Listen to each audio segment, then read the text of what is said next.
Yo, what's going on, you guys? Welcome back today to another video. Now this is a little bit different of a video. It's not necessarily like a gameplay, but you know, this is kind of just one of those games where it's like GG, but you know, I still kind of want to have fun. So I'm gonna play Spider-Man. I haven't like played this hero like consistently in a while, but like I can still play Spider-Man. And there was one thing that I noticed about their cloak and dagger, and it's that they were so free. Now like I said, I was on Phoenix previously, so I didn't know that their cloak and dagger behave like this, but I think this is a big like skill check for support players, and that's if you know how to handle / play into dive. So I'm going to talk about it from like my POV, and I'm going to say what I think the cloak and dagger should have done. The point of this video is, if you play support, if you have to flex to support, if you're support main and you struggle into dive, this is kind of how I would think, like from both POVs. As always, all I ask is that you drop a like, sub, follow on Twitch, join the Discord, and let's get into the video.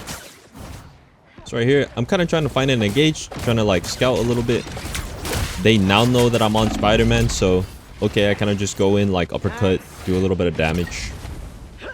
And I'm trying to like time my cooldown, so I have a couple webs and try to re-engage. I still have my E.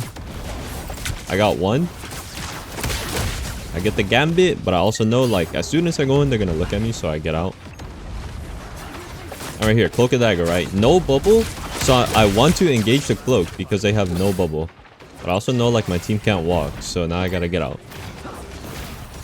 So I guess you could say I'm starting to like kind of analyze and try to learn like this cloak and dagger. So right here, I'm kind of scouting from this angle. No one really knows that I'm here. I see the cloak and dagger, and look, see, immediately uses fade. So once the cloak and dagger uses fade, I press Q.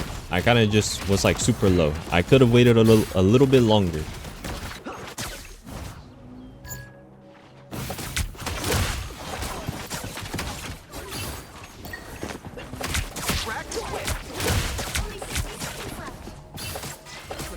My step.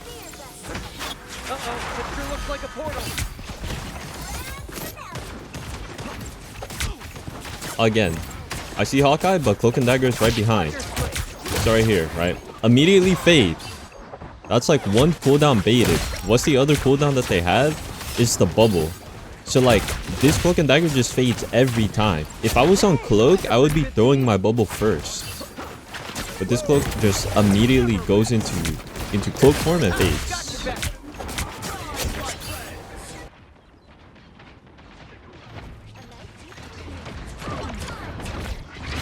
So right here, gonna look at the cloak and dagger again. The reason why I look at the cloak and dagger is because I feel like the cloak and dagger might be the freest target to die. And like I said, I was on Phoenix, so I didn't know like the cloak and dagger was this free. But they just never use their bubble.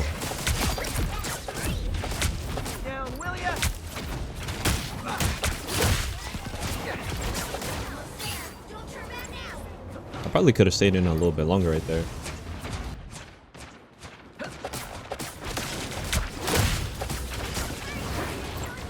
Alright, I go in the cloak and dagger, and they immediately use the bubble and they fade. Right here I'm plotting. I feel like cloak and dagger is the easier target to die. Immediately, they put the bubble and then they fade.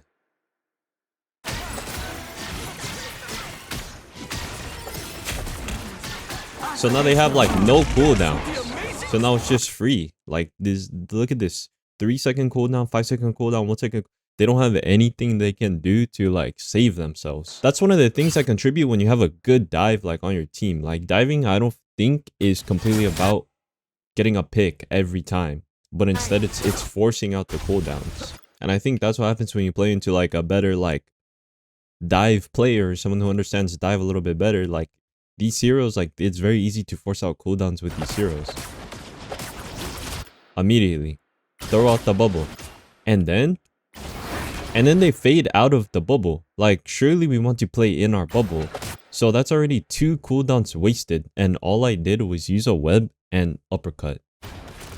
So now because I know I have ult, I know the cloak legit just use every cooldown that they have to counter Spider-Man.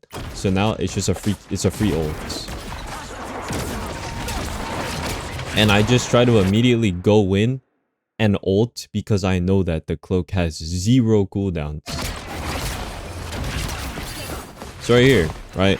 I'm scouting, I see my target. I don't immediately try to like use the cooldowns. Why? Because I know every time I engage, this cloak fades. Every time I engage, the cloak fades. So now, okay, that's one cooldown. What's the other cooldown that I have to bait out? It's the bubble. So now I have to, okay, let me get the bubble out now. And there it is. The bubble's out. The cloak was too low to get healed from the bubble.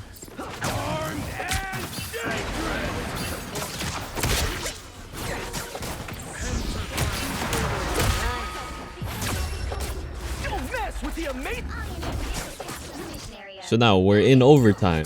I'm looking for the cloak again because I understand that this cloak like just literally spams every cooldown. They don't wait to use their cooldowns. I think in my approach versus Spider-Man, if I see them use a pull, I would say, see, look, there we go. 4-style bubble. Now time to get out. This might be a little bit greedy. I could have died right here, but I forced out the bubble. So now I want to re-engage. There's a random moon right here. I don't know why this guy's right here. So now I know that there's no bubble. Let me see if I can force out something else. Okay, the bubble's back. And now let me get out. Cooldowns forced. I also have no cooldown, so I have to get my cooldowns back.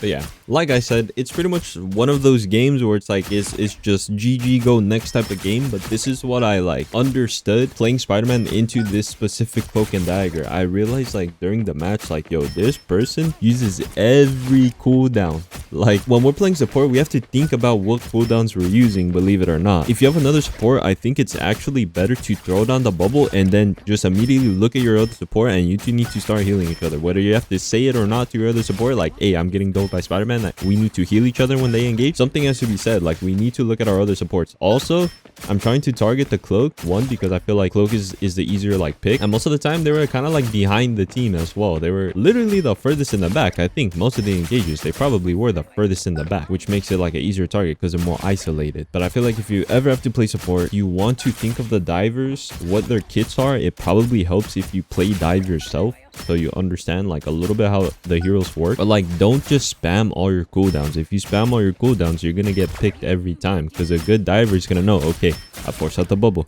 okay, I forced out the fade.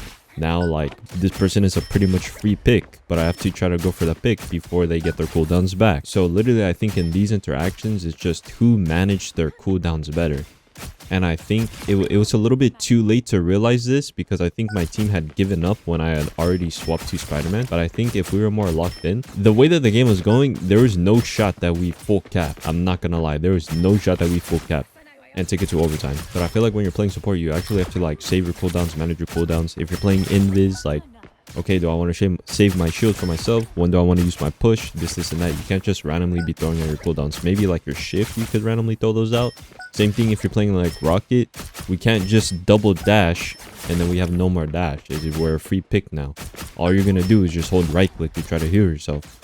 But that's not going to stop the bleeding. If we're playing Cloak and Dagger, like I said, put the bubble down, we look at our other supports, and we need to heal. Every support, like, you got to know how to manage your cooldown to dive, and I think it will make you a better player. If I had have known earlier into this matchup that this Cloak and Dagger wasn't as strong into dive, I would have wanted to dive more, or probably started dive earlier. But I was on my Phoenix arc. I'm playing Phoenix. But yeah, if you guys learned something from this video, all I ask that you drop a like, sub. Appreciate you guys for watching the video, and I'll catch you guys in the next video. Peace.